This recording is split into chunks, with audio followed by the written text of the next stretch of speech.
رزق حلال دے مجھے اے میرے کبریا، دیتا ہوں تجھ کو آستا تیرے حبیب کا، دیتا ہوں تجھ کو آستا تیرے حبیب کا۔ الحمدللہ رب العالمین والصلاة والسلام علی سید الانبیاء والمرسلین، اما بعد فاعوذ باللہ من الشیطان الرجیم، بسم اللہ الرحمن الرحیم، الصلاة والسلام علیک یا رسول اللہ وعلی آلک واصحابک یا حبیب اللہ، الصلاة والسلام علیک یا نبی اللہ وعلی آلک واصحابک یا نور اللہ۔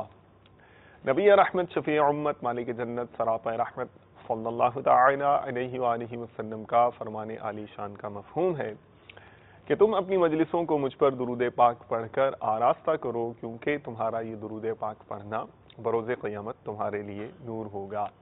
صلو علی الحبیب صلی اللہ تعالی علی محمد وعلی آلہ واصحابہ وبارک وسلم۔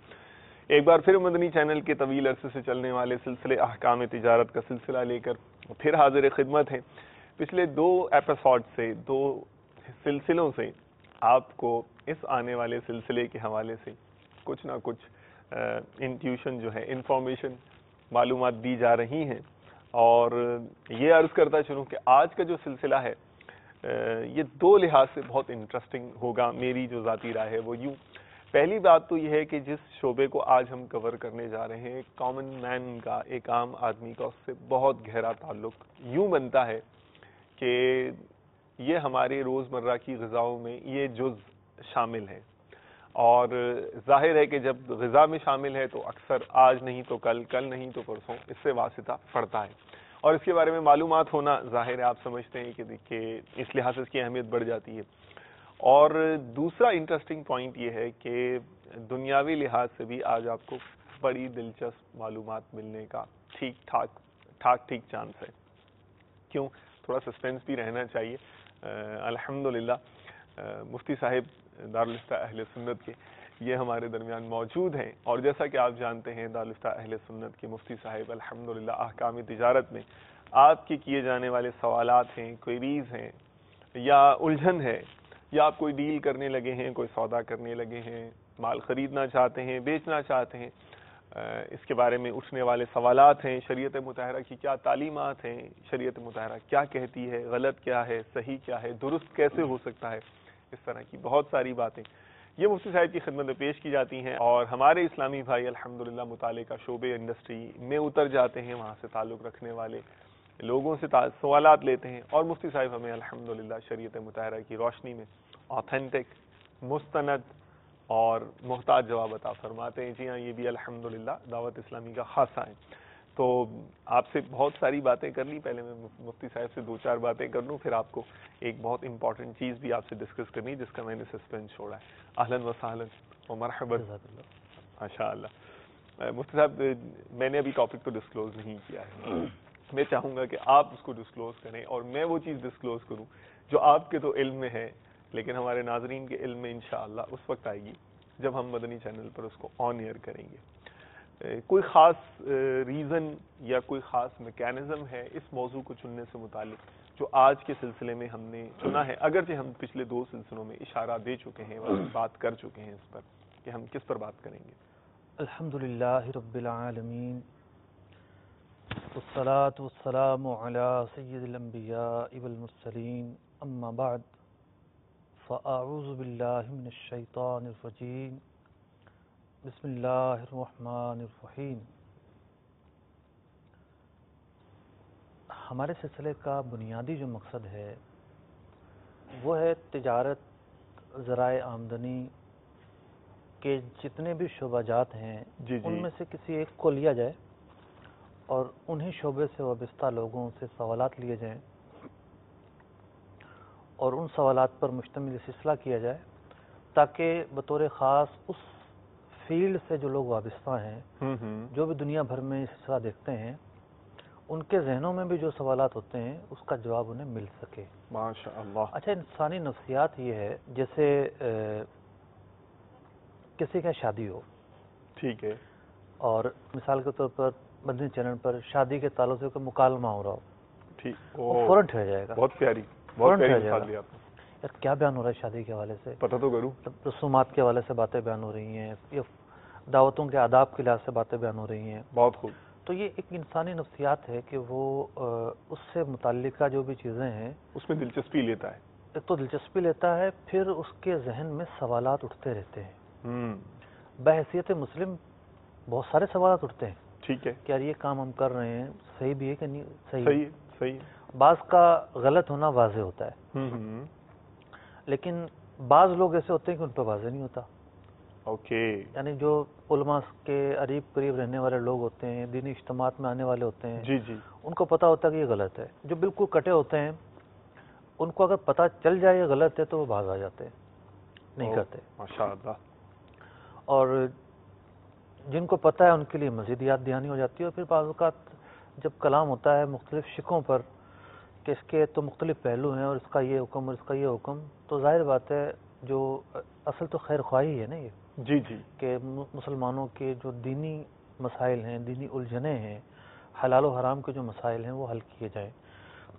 تو یوں ہماری جو مدنی چینل کی مجلس ہے ان سوالوں کے تعلق سے وہ کوشش کرتی رہتی ہے.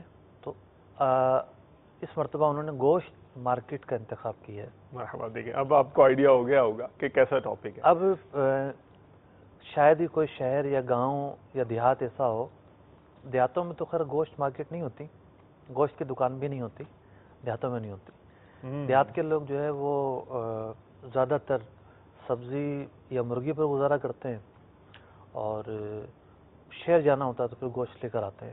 اوکے. تو بڑی تقریب ہو جاتی ہے تو پھر کاٹ بھی لیتے ہیں. ٹھیک ہے. یا 12-15 مہمان آنے تو پھر چھوٹا جانور بھی کاٹ لیتے ہیں. ٹھیک. گاؤں میں ویسے دکانیں نہیں ہوتی گوشت کی، نہیں ہوتی جس طرح اور چیزوں کی دکانیں بہت ساری نہیں ہوتی. لیکن گوشت مارکیٹ سے ایک ٹھیک ٹھاک طبقہ وابستہ ہے. یس. تو اس سلسلے میں خاص طور پر وہ سوالات ہیں جو خریداروں سے کم وابستہ ہیں اور اس مارکیٹ والوں سے زیادہ وابستہ ہیں. خوب. اچھا، یہ مارکیٹ بھی جو ہے وہ 3-4 حصوں میں تقسیم ہے. ایک وہ لوگ ہیں کہ جو جانور لے کر بیچتے ہیں. ٹھیک ہے.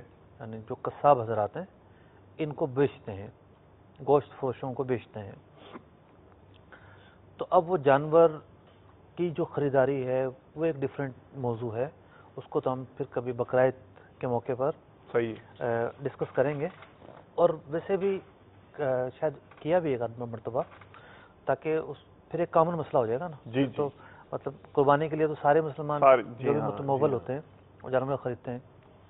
اچھا، دوسرا طبقہ ہے جو کمیلے میں بیچ رہے ہیں. جیسے بڑے شہروں میں یہ ہوتا ہے کہ چھوٹے جو گوشت فروش ہیں یہ خود جانور نہیں کاٹتے. ٹھیک. یہ منوں کے حساب سے خریدتے ہیں. اوکے. جیسے آپ جائیں یہاں کنز الایمان کی طرف پوری مارکیٹ ہے. جی جی. کہیں اور سے کٹ کر آتا ہے اور یہاں منڈی ہے.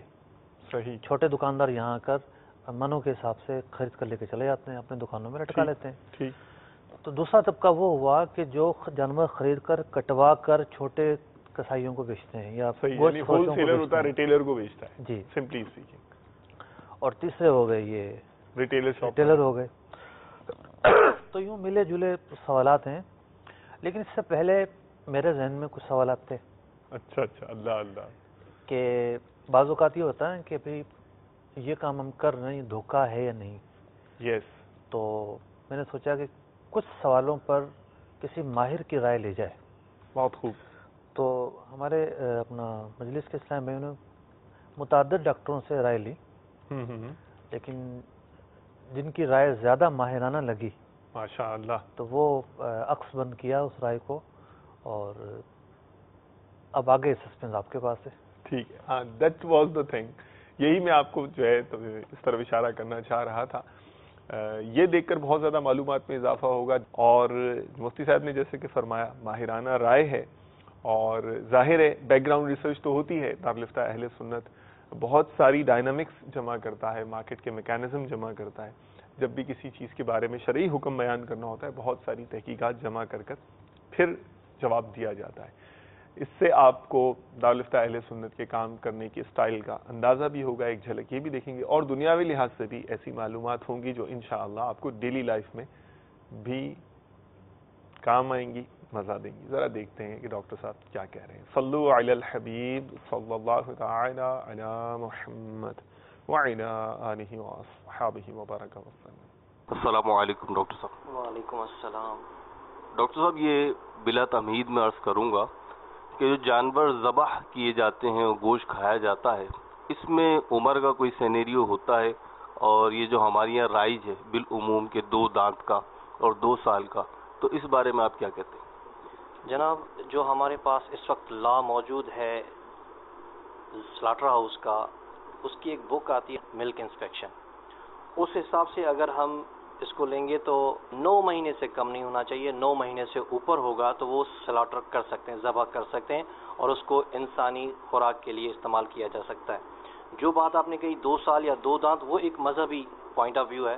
مگر جب ایسی عام دنوں میں اگر معاشرے کی ضرورت ہے گوشت کی، تو 9 مہینوں سے اوپر والا جانور اس کو سلاٹر کیا جا سکتا ہے، اور وہ انسانی صحت کے لیے بہتر ہوتا ہے. اس کا گوشت استعمال کیا جا سکتا ہے. تو ڈاکٹر صاحب اگر 9 مہینے سے پہلے ہم نے ذبح کیا تو اس کا گوشت کیا نقصان دہ کہہ سکتے ہیں؟ نقصان دہ نہیں کہہ سکتے، مگر کچھ لاز ہیں اس کو ہم ویسے نقصان دہ نہیں ہے. اس کو ویننگ ٹائم کم از کم 60 سے 90 دن، ویننگ ٹائم کہتے ہیں یعنی دودھ پلانے کا جو والدہ کا ٹائم ہے، اس عرصہ ہے وہ 90 دن ہے. ویسے تو 60 دن ہے، مگر 90 دن تک اس کو دے سکتے ہیں. اگر بھینسوں میں لیں گے تو 60 دن ہے، اگر کاؤ میں چلے جائیں گے تو 90 دن، یعنی 3 مہینے تو ایسے ہی گزر جاتے ہیں. 3 مہینے کے بعد جب وہ پروٹین ڈائٹ پہ آتا ہے تو وہ گوشت جو بنتا ہے وہ انسانی صحت کے لیے فائدہ مند ہوتا ہے، کہ اس کی پروٹین لیول، اس کی نیوٹریشنل لیول اچھی ہو جاتی ہے، جو کہ انسان کو فائدہ دے سکتی ہے. تو 9 مہینے تک اس کی باڈی میں جو بلڈنگ یونٹس بن جاتے ہیں وہ اس کے فائدہ مند 9 مہینے کے بعد ہی ہوتے ہیں. 9 مہینے تک وہ گوشت جو ہے وہ اتنا صحت مند نہیں ہوتا. نقصان تو نہیں دیتا، مگر انسانی صحت کے لیے اتنا فائدہ نہیں ہوتا اس کا. ماشاء اللہ. ڈاکٹر صاحب دوسرا سوال ہمارے سامنے یہ تھا پیش نظر کہ جانوروں میں بیماریاں ہوتی ہیں، مختلف نوعیت کی بیماریاں ہوتی ہیں، اور کچھ تو ایسی ہوتی ہیں جو ظاہری اعتبار سے نظر بھی آ جاتی ہیں، کچھ نظر نہیں آتی لیکن جانوروں میں بہرحال بیماری ہوتی ہے اور اس کے ماہرین اور پالنے والے جانتے ہیں. تو اس بارے میں ارشاد فرمائیے کہ جو جانور بیمار ہے آیا اس کی تمام بیماریاں گوشت میں منتقل ہوتی ہیں اور پھر کھانے والوں کو نقصان دہ ہوتی ہیں یا نہیں ہوتی؟ جناب، اس لحاظ سے یہ ویسے مطالعہ تو بہت ہی لمبا ہے، مگر مختصراً میں آپ کو بتا دوں کہ کچھ بیماریاں، ان کو 2 حصوں میں ہم تبدیل کرتے ہیں. ایک بیکٹیریل ڈیزیز ہوتی ہے، ایک وائرل ڈیزیز ہوتی ہے. بیکٹیریل ڈیزیز میں بھی کچھ ایسے امراض ہیں جو کہ جانور کے ساتھ لاحق ہوتے ہیں، مگر عام نیکڈ آئی سے یعنی بغیر لیب کے وہ سمجھ میں نہیں آتی ہیں. ایسے کوئی ویٹنرین کہہ دے کہ جی اس کو بروسیلوسس ہے، وداؤٹ لیب رپورٹ وہ ہم اس کو ایسے نیکڈ آئی سے ڈائگنوز نہیں کر سکیں گے. اس کو ٹیوبرکلوسس ہے، کچھ علامات ہیں جو کہ ڈفرینشیل ڈائگنوسس آپ کر سکتے ہو، مگر اس کی بھی لیب رپورٹ. اور ایسی ہمارے پاس پاکستان میں سہولت کم ہے. گورنمنٹ کی CVDL یعنی سینٹرل ویٹنری ڈائگنوسٹک لیبارٹریز ہیں، مگر وہ اتنی وائبل نہیں ہیں جو کہ عام اس کمرشل بزنس میں مہیا ہو سکیں. تو وہ ایسی ڈیزیز ہیں جو کہ جانور کے اگر گوشت میں ہیں اور وہ گوشت انسان کھاتا ہے تو وہ انسانی صحت کے لیے نقصان دہ. 2 یا 3 میں آپ کو نام لے لیتا ہوں. بروسیلوسس، ٹیوبرکلوسس، اور ایک اینتھریکس ہے، اور ایک لسٹیریوسس، جس میں 2 ایسی ڈیزیز ہیں جیسے بروسیلوسس اور ٹیوبرکلوسس جو کہ عام ہے. اگر بروسیلوسس ڈیزیز اس جانور کو ہے، اگر اس کا گوشت انسانی اس کے لیے استعمال کیا جاتا ہے وہ تو انسانی صحت کے لیے نقصان دہ ہے. اگر ٹیوبرکلوسس اس جانور کو ہے اور وہ گوشت انسان استعمال کرتا ہے تو وہ انسانی صحت کے لیے نقصان دہ ہے. مگر لسٹ میں اگر دیکھیں گے تو 5-6 ایسی بیماریاں ہیں. بروسیلوسس ہے، ٹیوبرکلوسس ہے، لسٹیریوسس ہے، اینتھریکس ہے، سالمونیلاسس ہے، اور ایک آرگینزم ہوتا ہے جو کہ عام ہیومن ڈاکٹر سے بھی پوچھیں گے، ایکولائی جو کہ ہاتھوں پہ رہتا ہے، وہ بڑی مشکل سے جو ہے نا وہ ڈسٹرائے ہوتا ہے کسی بھی میڈیسن سے. اگر کسی جانور کو آنتوں کی کوئی ایسی ڈیزیز ہے جس میں ایکولائی سسٹین کر رہا ہے تو وہ بھی انسانی صحت کے لیے خطرناک ہے. تو ایسا ہمارے پاس، کیونکہ اگر آپ اس بات کو دیکھیں گے، میں تھوڑا سا مذہب کی طرف چلا جاؤں، یہ اللہ کی مہربانی ہے ہمارے پاس، ہم مسلمان ہیں، ورنہ آپ اگر اس ماحول میں دیکھیں گے تو یہ ڈیزیز تو لاحق ہوتی ہی ہے، مگر ہمارا جو ذبح کرنے کا طریقہ ہے، مگر جو ہمارا کوکنگ اسٹائل ہے، اس کوکنگ اسٹائل میں بہت سی چیزیں ہو جاتی ہیں، مگر پھر بھی ایک ڈیزیز کا نام لوں گا جو کہ کوکنگ اسٹائل ہمارا جتنا اچھا ہے مگر پھر بھی ختم نہیں ہوتا، وہ خاص طور پہ ٹیوبرکلوسس اور بروسیلوسس۔ یہ دونوں ایسی ڈیزیز ہیں کہ بھلے آپ اس کو 100 بوائلنگ پوائنٹ پہ پکا لیں، وہ ختم نہیں ہوتے، وہ اس کی اسپور فارمیشن ایسی ہوتی ہے کہ وہ بوائلنگ پوائنٹ سے بھی نہیں ٹوٹتی۔ اگر جانور کو بروسیلوسس ہے، ٹیوبرکلوسس ہے، اس کا بھلے کھانا گوشت کا اچھا بنا لیں مگر پھر بھی وہ انسانوں کو ہو سکتی ہے۔ ڈاکٹر صاحب، ہمارے ناظرین کے لیے کوئی ایسا پہلو جو عام فرد جو ہے اس کو پہچان لے، یا یوں کہ لیں اس کے میکسیمم اماؤنٹ کو پہچان لے کہ آیا واقعی میں یہ جانور بیمار ہے اور ممکنہ طور پر یہ انسانی صحت کے لیے نقصان دہ، کیونکہ ظاہر سی بات ہے جو ٹرمز آپ نے یوز کی اور پھر جو جانور بیمار ہے اس کو تو ایک ڈاکٹر اور پھر لیب وغیرہ کا آپ نے سب بتایا، لیکن عام شخص کیسے تشخیص کرے کہ آیا اس جانور کا گوشت میرے لیے مفید ہوگا یا نہیں؟ اب وہ بالکل 100% تو شیورلی شاید نہیں کر سکے، لیکن کوئی بڑے اس میں سینیریو میں ہم دیکھیں تو وہ کچھ طے کر لے کہ جی یہ میرے لیے فائدہ مند ہو سکتا ہے، یہ نہیں ہو سکتا، ایسا کچھ ہے؟ دیکھیں سر، جو ظاہری بیماریاں اس وقت عام آدمی ڈائگنوز بھی کر سکتا ہے تو وہ انسانی صحت کے لیے خطرناک ہیں بھی نہیں۔ میں مثال دوں گا کہ ظاہری طور پہ ایک دو بیماریاں ایسی ہیں کہ وہ جانور کو ہوتی ہیں تو عام انسان سمجھ جاتا ہے، جیسے FMD منہ کھر، یہ شہر کے آدمیوں کو بھی پتہ لگ جاتا ہے کہ یار اس جانور کو منہ کھر ہے، کیونکہ اس کی زبان پہ چھالے، منہ پہ چھالے، پیروں پہ چھالے، مگر اس کا گوشت اگر کھایا جائے تو وہ ٹرانسفریبل نہیں ہے، وہ بیمار بھی ہوگا FMD میں، اگر اس کو ذبح بھی کیا گیا، وہ انسانوں نے کھایا تو وہ نقصان دہ نہیں ہے، کیونکہ وہ ہسٹری ہے میڈیکل سائنس کی کہ وہ ٹرانسفریبل نہیں ہے، جانور سے انسان میں ٹرانسفر نہیں ہوگا۔ تو اگر اس پہلو کو آپ لیں گے تو عام انسان کے لیے بہت مشکل ہے کہ وہ خود تشخیص کر لے کہ یہ گوشت یا یہ جانور، اس کا گوشت میرے لیے صحت کے لیے نقصان دہ تو میں اس کو نہ کھاؤں، وہ نہیں کر سکتا۔ اس میں انوالو ہوگی گورنمنٹ کہ جو ہمارے ڈائگنوسٹک لیبارٹریز ہیں وہاں سے ان کی لیب رپورٹس ہو جائیں اور وہ اس کو ایشو کریں کہ یہ جانور کھانے کے لائق نہیں ہے۔ عام انسان کبھی بھی تشخیص نہیں کر سکتا۔ میں نے جو دو بیماریاں بتائیں وہ تو عام آدمی کو پتہ بھی نہیں لگ سکتا کہ اس کو ٹیوبرکلوسس ہے یا بروسیلوسس ہے، وہ ویٹنرین ہی بتا سکتا ہے، اور ویٹنرین بھی وہ کہ جو ایک عرصہ ایکسپیرینس گزار چکا ہو تو وہ بروسیلوسس کے کچھ سائن اینڈ سمٹمس ہیں وہ بتا سکے گا کہ ہاں اس کو بروسیلوسس ہے، کچھ ایسے سائن اینڈ سمٹمس ٹیوبرکلوسس کے بھی ہیں تو وہ ویٹنرین بتا پائے گا کہ ہاں جی یہ اس کو ٹیوبرکلوسس ہے، ورنہ تو یہ ڈیزیز جو ہے وہ لیب رپورٹس کے بغیر بتائی نہیں جاتی۔ اور جو ایسی ڈیزیز ہیں جو کہ آپ نیکڈ آئی سے دیکھ سکتے ہیں مگر وہ انسانی صحت کے لیے کہیں بھی بکس میں ایسا ریفرنس نہیں ہے کہ FMD والا جانور نہیں کھا سکتے۔ طبی طور پر یا سائنسی طور پہ کوئی منفیت پائی جاتی ہے یا نہیں پائی جاتی ہے؟ جو دیگر طریقے پائے جاتے ہیں ان میں اور ذبح شرعی میں کیا فوائد ہیں، اگر کچھ بتا سکیں؟ جی، اس حوالے سے ہمارے بکس میں سلاٹر کے لیے 2-3 میتھڈس ہیں جو کہ آج وہ رائج نہیں ہیں۔ ایک میتھڈ کا میں نام بتا دوں جو کہ آج رائج نہیں ہے، اس کو ہماری بکس میں اس کو جھٹکا میتھڈ کہتے ہیں۔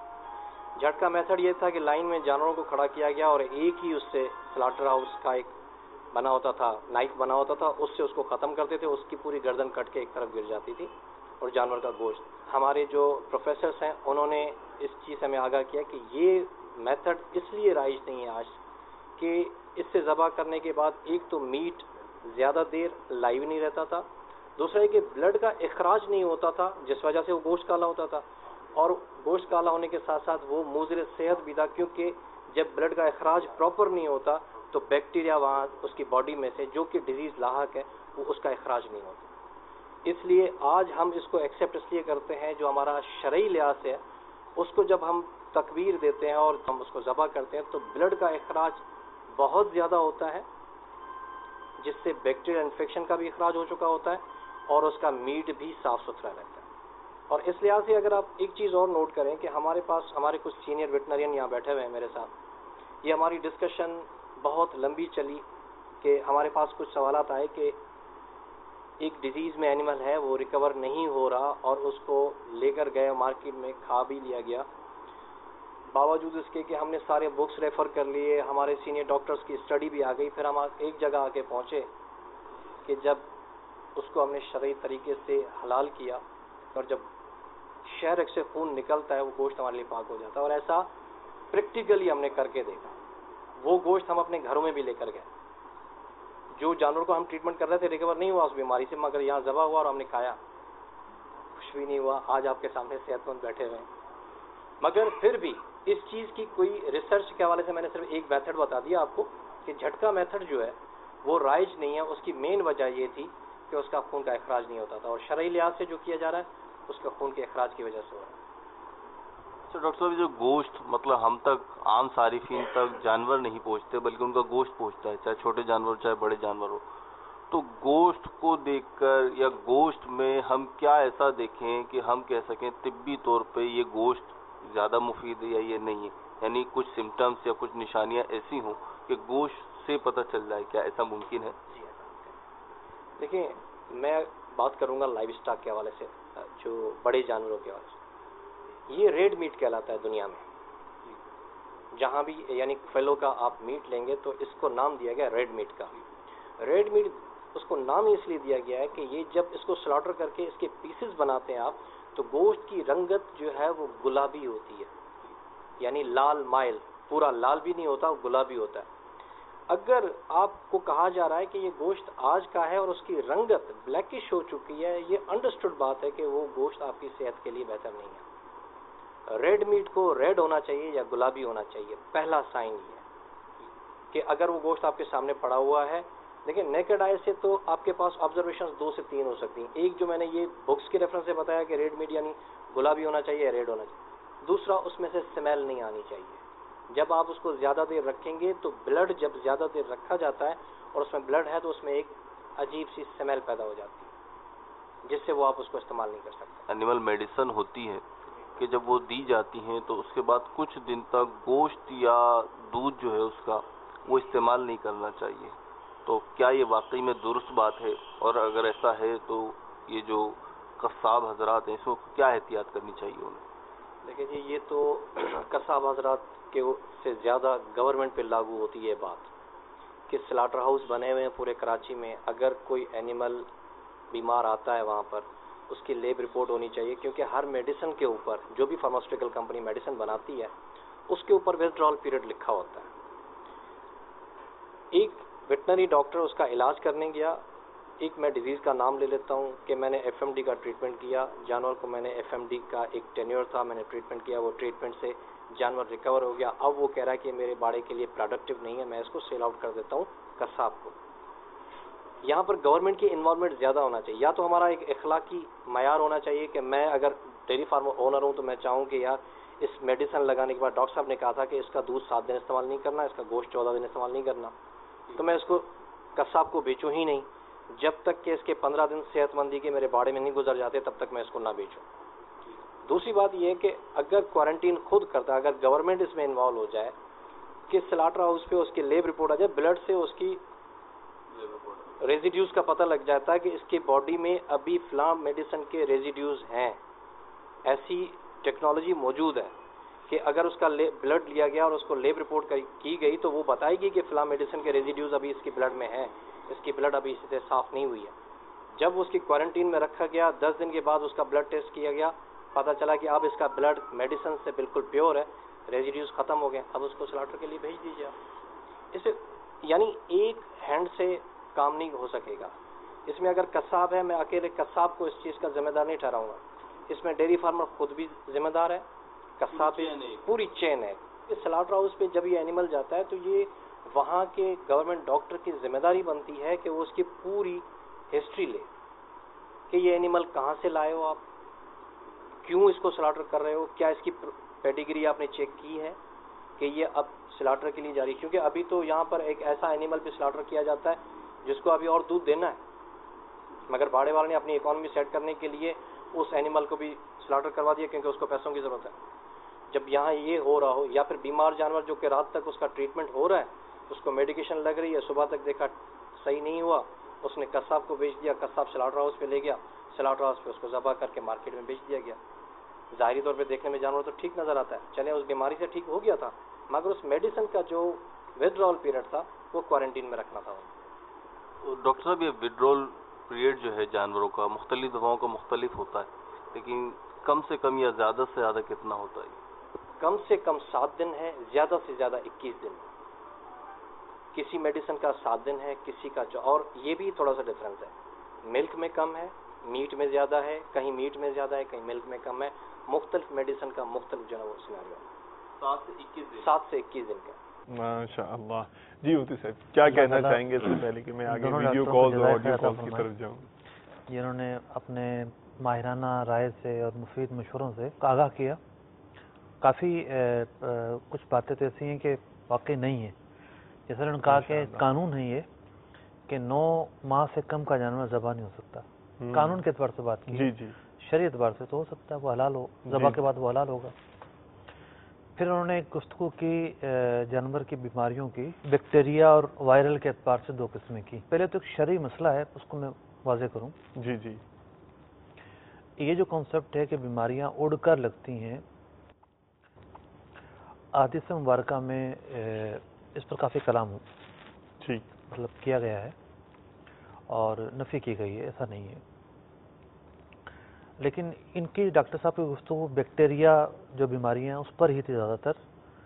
وہ اس حدیث کے خلاف بھی نہیں ہے. یعنی بیکٹیریاز تو وہ کیڑے ہیں نا جو بہت چھوٹے ہیں، جو ہمیں نظر نہیں آ رہے. جی جی. لیکن خوردبین سے جب ہم دیکھتے ہیں تو نظر آتے ہیں. اب کچھ بیکٹیریاز ایسے ہیں جو انسان کے لیے مفید ہوتے ہیں، کچھ نقصان دہ ہوتے ہیں. تو جب گوشت کے اندر وہ بیکٹیریاز ہیں، یعنی وہ باریک کیڑے ہیں، اور وہ کیڑے ہی جب انسان کے جسم میں جا رہے ہیں تو یہ وہ کنسیپٹ یہاں نہیں ہے کہ جناب اڑ کر جا رہے ہیں یا ان کی وجہ سے لگ رہی ہے. یہ تو ایک خود وہ بیکٹیریاز ہی انسان کے اندر اتر رہے ہیں، اس کی بنیاد پر انہوں نے کلام کیا ہے. ہاں وائرل پس منظر میں اگر کوئی کلام ہوتا تو پھر شاید کوئی تحفظات بھی ہوتے. دوسرا انہوں نے جو ذبح شرعی ہے اس پر کلام کیا. ہمارے جو گوشت فروش حضرات ہیں، گوشت بیچنے والے، تو ان کے لیے تو یہ بہت زیادہ مطلب کہ ایک معلوماتی ہوگا. جی جی. کہ جس طریقے سے دین اسلام نے جانور ذبح کرنے کا کہا ہے تو سائنس اور ڈاکٹرز یہ کہتے ہیں کہ یہ طریقہ انسانی صحت کے لیے بہت مفید ہے. یعنی جانور ذبح ہونے سے انسانی صحت کا کیا تعلق ہے کہ اس جانور کی جو فاضل رطوبتیں ہوتی ہیں، ایک تو یہ کہ شیرک جب کاٹی جاتی ہے، مثال کے طور پر انسان جو ہے نا وہ اگر اس کی کلائی سے بھی کاٹ دیا جائے کچھ حصہ تو ہلاک تو اس نے پھر بھی ہو جانا ہے. یا کوئی بھی اور جانور ہے کہیں اور سے اگر اس کو کاٹا جائے، لیکن وہاں سے جو خون کے اخراج کا تناسب ہوگا وہ بہت کم ہوگا. صحیح ہے. ٹھیک ہے، خون اتنا کم ہو جائے گا کہ اب انسان کا دل حرکت نہیں کرے گا، لیکن باڈی جو ہے وہ خون سے خالی نہیں ہوگی. تو جب شیرک کاٹی جاتی ہے اور جو شریعت نے طریقہ بتایا ہے وہ طریقہ اپنایا جاتا ہے، تو پھر سائنس یہ کہتی ہے کہ جو خراب چیزیں ہیں، خون ہے یا رطوبتیں ہیں، ان کا اخراج ہو جاتا ہے اور وہ جو نقصان دہ پہلو ہیں اس سے انسان بچ جاتا ہے. پھر انہوں نے یہ بھی کہا کہ گوشت جو بڑے جانور کا ہے خاص طور پر، تو مرغی تو اس میں نہیں آتی، ریڈ میٹ میں نہیں آتی، تو گلابی مائل ہوتا ہے وہ. جی جی. تو خریدتے وقت مطلب کہ گاہک جو ہے وہ اس بات کو دیکھ سکتا ہے کہ گلابی مائل گوشت خریدے یا وہ لال ہو. سیاہ اگر مائل ہے وہ تو وہ پرانا گوشت ہے یا پھر وہ خراب ہے. پھر جو تیسری بات انہوں نے کی میڈیکل کے استعمال کے تعلق سے، تو بڑی اچھی بات تھی کہ جو گوشت بیچنے والے ہیں ان پر اس کا کیا الزام ہوگا. مطلب جو جانور بیچ رہا ہے نا، یہ تو اس کو پتا ہے کہ دوا استعمال کروائی ہے اور اس کی کیا کیفیت ہے. تو میں نے شروع میں عرض کیا تھا کہ 3 سے 4 کیٹیگری بنتی ہے اس فیلڈ کی. جانور بیچنے والے، پھر آگے آ کے گوشت بیچنے والے.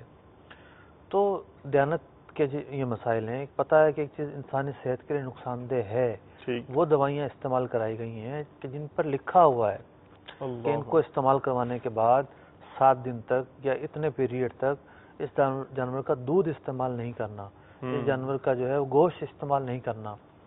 تو ظاہر بات ہے یہ انسانی صحت کے لیے نقصان دہ چیزیں ہیں، اور شریعت مطہرہ جو ہے وہ انسانی فوائد کو اور اس کے نقصانات کو ہمیشہ مد نظر رکھتی ہے۔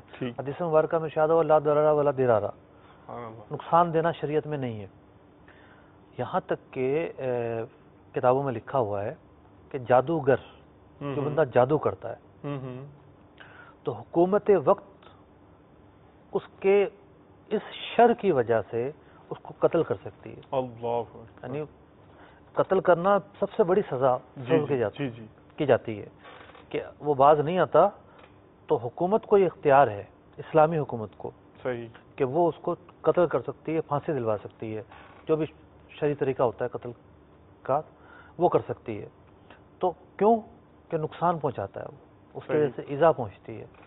تو اس طرح جو بھی معاملات ایسے ہوتے ہیں، کوئی ایک سمجھے ڈاکٹروں نے کہا ہے اور ہماری تو چیز ہم جیسے چاہیں بیچیں، نہیں، نظام ایسے نہیں چلتا۔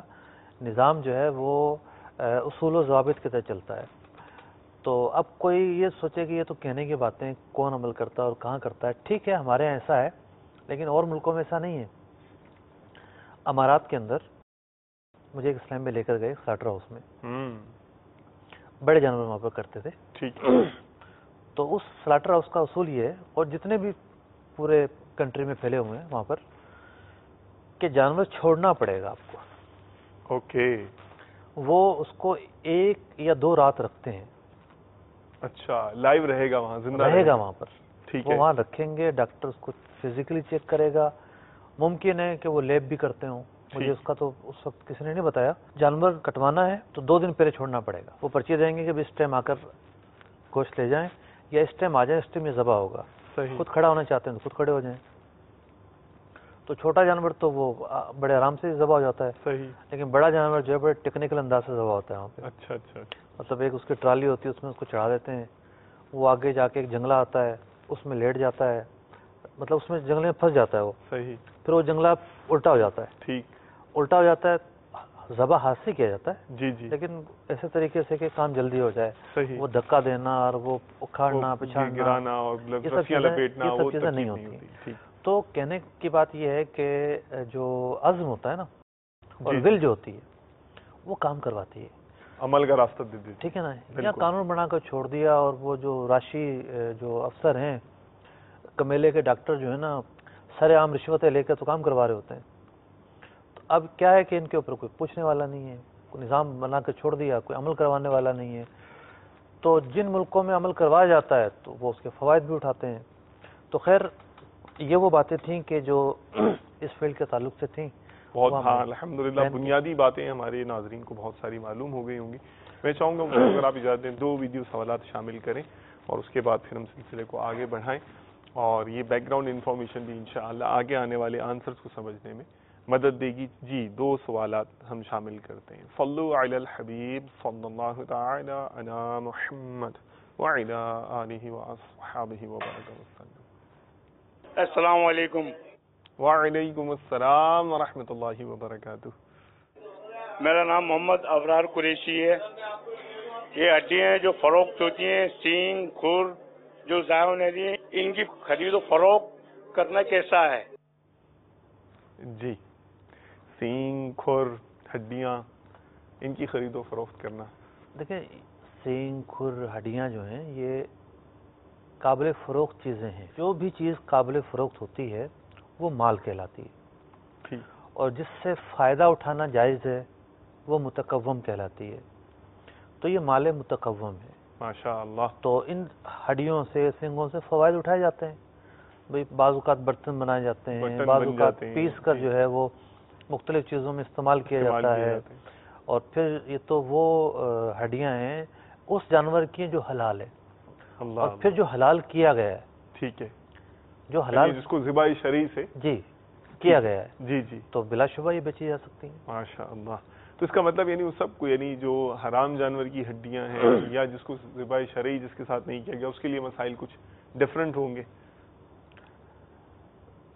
جو حرام جانور ہیں اس کی جو ہڈیاں ہیں وہ تو پاک ہوتی ہیں، ٹھیک، یعنی جب اس سے گوشت ہٹ جائے گا نا، جی گوشت سے مثال کے طور پر تیزاب میں ڈال دیا، ٹھیک، ایک مثال ہے، اور گوشت ہٹ گیا، چکنائی دور ہو گئی، جو ہڈی ہے وہ تو پاک ہے، اوکے. لیکن وہ جو پورا اس کا وہ سب کچھ ہے وہ ناپاک ہے. لیکن اگر ذبح شرع سے کیا ہے تو ناپاک نہیں کہلائے گا, کھانا حرام ہوگا. ٹھیک. جیسے تھوک ہے, تھوک چاٹنا تھوڑی جاتا ہے, دل نہیں چاہتا, یا جو ہے وہ مٹی جو ہے وہ کھائی تھوڑی جاتی ہے, لیکن جو مٹی ہے وہ پاک تو ہے. صحیح ہے. تو خیر یہ تو ایک الگ بحث ہوگی بطور سوال, اس مسئلے یہاں ہماری جو گفتگو سے کوئی تعلق نہیں ہے. جو حلال جانور ہیں ذبح شرع کیا گیا ہے ان کی ہڈیاں بیچنے میں کوئی بھی مذائقہ نہیں ہے. ٹھیک ہے, دوسرے کوشچن کی طرف چلتے ہیں. جی, میرا نام محمد گلزار, میں گوشت کا دکاندار ہوں. میرا مفتی صاحب سے سوال یہ ہے کہ میں کہیں بھی کچن ہوٹل وغیرہ پہ کہیں گوشت کی سپلائی کے لیے جاتا ہوں, میرا گوشت مالک سے میری بات ہو جاتی ہے, وہ مجھے آرڈر دیتے ہیں, میں دیتا ہوں, تو لیبر جو ہے نا میرے گوشت میں نکالتی ہے اچھے بھلے گوشت میں, وہ کمیشن کے اس میں ہوتی ہے کہ موڈ میں کمیشن دوں. تو مجھے ارشاد فرما دیجئے کمیشن دینا کیسا ہے؟ مطلب یہ نہیں ہم کو کچھ ملے تو پھر ہم تمہاری ڈیل کروائیں گے, ورنہ تو تم بزنس کرنا ہے تو ہم سے تمہیں بنا کے رکھنی پڑے گی اور ہماری خدمت کرنی پڑے گی, اور ورنہ تو ٹھیک ہے. بہت ہیں دکاندار, ایک کے بعد بی ہے, بی کے بعد سی ہے. یہ وہی سوال ہے جس پر ہم نے 2-3 سلسلے پہلے گفتگو کی تھی. جی, آپ نے کہا تھا رشوت اور اتنا بڑا پیمانہ اور یہ وہ, شاید وہی اسی طرف اشارہ فرمائیں. وہی مسئلہ ہے صحیح کہ مالک سے معاہدہ ہو گیا کہ ٹھیک ہے ہم آپ کو روزانہ آ کے اتنا گوشت سپلائی کیا کریں گے. اب جو ملازمین ہیں وہ بلا وجہ کے پکھ نکالتے ہیں کہ تمہارا گوشت تو یوں ہے, تمہارا تو یوں ہے, اور ان کے بقول ایسا ہوتا نہیں ہے. جو عرفاً جس طرح کا گوشت ہوتا ہے یا جو آرڈر ہوتا ہے اس کے مطابق ہوتا ہے. صحیح. تو اب ان کا مقصد یہ ہوتا ہے کہ پیسے کھلائے جائے. تو دیکھیں پیسے کھلانا تو جائز نہیں ہے. ٹھیک. پیسے کھلانا اس موقع پر رشوت ہے. اچھا, رشوت اور بلیک میلنگ یہ ایسے لفظ ہیں کہ یہ مزاج کو چبھتے کتنے ہیں, لیکن ہم اس طرح کا کام کرتے ہوئے شاید یہ بلیک میلنگ میں بھی مصب نہیں آتا ہوگا. یہ چیزیں تو بعض اوقات وائٹ کالر جرم ہیں. وائٹ کالر سمجھتے ہی نہیں ہے. ایک صاحب کہنے لگے کہ ہم کریں کیا جب تک مینیجر کو یہ نہ کہیں کہ آؤ بھائی ذرا آج ڈنر رکھا ہے آپ کے لیے, تو میٹنگ کرتے ہیں, اس کو ڈنر دیتے ہیں. ڈنر دینے کے بعد باقاعدہ معاہدہ ہوتا ہے اس سے کہ آپ نے جو ہے میرا مال پاس کروانا ہے اور اس میں کوئی جو نا وہ ایسی چیز نہیں نکالنی.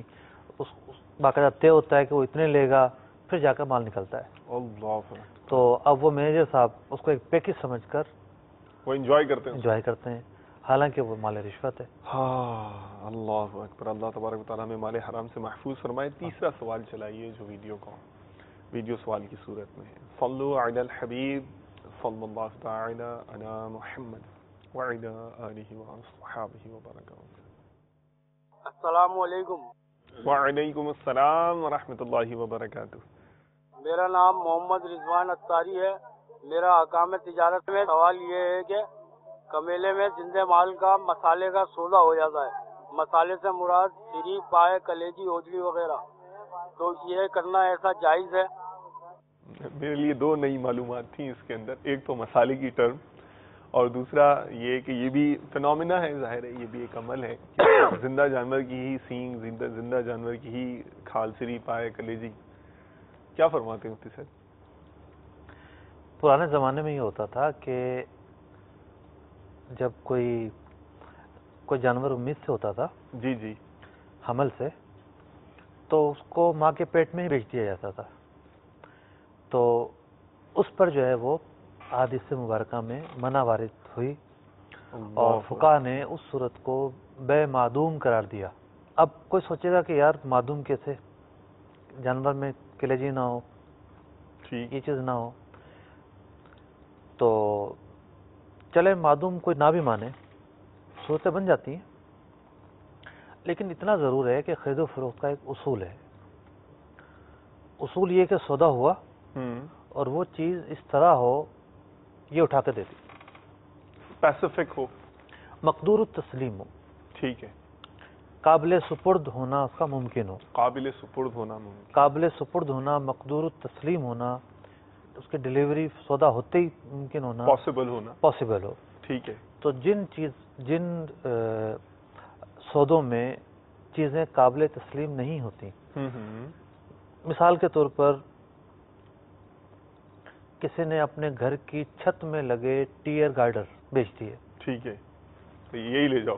ہاں اب لے کے کیسے جائیں؟ تو وہ تو گھر چھت بنی ہوئی ہے اور چھت کے اوپر بھی ایک مکان بنا ہوا ہے. صحیح. تو نظر تو آ رہے ہیں. اس طرح کوئی کہے گا چلو بھائی سری پایا جو ہیں یہ تو نظر آ رہے ہیں, بکرے میں فٹ ہیں, کلیجی اندر ہے نا وہ ہمیں نظر نہیں آ رہی. صحیح. تو فقہ نے جو ہے نا یہ مثالیں لکھی ہوئی کتابوں کے اندر. کسی نے جو ہے وہ گارڈر اور ٹیئر جو ہے یہ بیچ دی ہے, تو یہ چونکہ مقدور تسلیم نہیں ہے اس لیے یہ بے فاسد ہوگی. ایسی بے کرنا جائز نہیں ہے. ہاں یہ ہے کہ ان سے یہ کہہ لیں کہ بھئی دیکھو یہ سری پائے آپ ہمیں بیچیے گا. صحیح. کتنے کے دو گے؟ اتنے کے دو گے؟ اچھا ہم آ جائیں گے. تو ایک جو ایک سودے سے پہلے بات چیت ہوتی ہے نا, جس کو بارگیننگ کی بات چیت کہتے ہیں, اس طرح کی ایک بات چیت کر لیں, پھر جب آئیں تو سودا کر لیں. ٹھیک, یعنی ایکچوئل سودا اس وقت ہو جب اصل موقع ہے. اس کی کچھ علامات ہوں گی, مثال کے طور پر ٹھیک ہے یہ نہیں آئے, انہوں نے کسی اور کو بھیج دیا, بالکل وہ بیچ سکتا ہو کیونکہ آپ کا سودا تو ہوا ہی نہیں تھا. صحیح ہے. تو ہاں اخلاقی طور پر اس کو کہہ دیا کہ یار آپ ہمیں بیچیے گا, ہم لیٹ سے ہوں تو رکھ لیجیے گا, لیکن سودا نہ کریں. جب وہ جانور ذبح ہو جائے, وہ چیزیں جدا ہو جائیں جسم سے, قابل تسلیم صورت میں آ جائیں, ان کو اٹھا کر دینا ممکن ہو, ظاہر بات ذبح ہونے کے بعد تو ممکن ہوتا ہے. جی جی. تو پھر جا کے آپ سودا کریں. ٹھیک ہے, بہت شکریہ, آپ نے حل بھی ٹائمنگ کا مسئلہ ہے. مین جو چیز ہے جو خرابی آ رہی ہے شریعت اعتبار سے, وہ ایک ٹائمنگ کی بنیاد پر آ رہی ہے. صحیح. ایک ٹائمنگ ایسی تھی, اچھا بہت سارے ریزن ہو سکتے ہیں. یعنی سودے کا مطلب یہ ہے کہ پھر آپ کو بیک نہ ہونا پڑے. وہ جانور جو ہے وہ کسی وجہ سے نہیں کٹ سکا, ٹھیک ہے, مر گیا, کٹ نہیں سکا, مر گیا, چوری یا پتہ چلا کہ ابھی اس کی کیفیت ذرا ایسے نہیں ہے, اچھل کود رہا ہے, تھوڑا سا اس کو ٹھنڈا کیا جائے, دیر ہو گئی, مارکیٹ نکل گئی ان کی, انہوں نے سوچا ہم کل ذبح کریں گے. تو یوں 100 عوارضات ہیں جو ایک عقلی طور پر بھی سمجھ میں آ رہے ہیں, اور یہی وہ بنیادیں ہیں شریعت مطہرہ نے جن کو مد نظر رکھتے ہوئے فقہاء کرام نے علل و اسباب بیان کرتے ہوئے ان کو بیان کیا. ٹھیک, جزاک اللہ خیرا مفتی صاحب. رزق حلال دے مجھے اے میرے کبریا, دیتا ہوں تجھ کو آستا تیرے حبیب کا, دیتا ہوں تجھ کو آستا تیرے حبیب کا.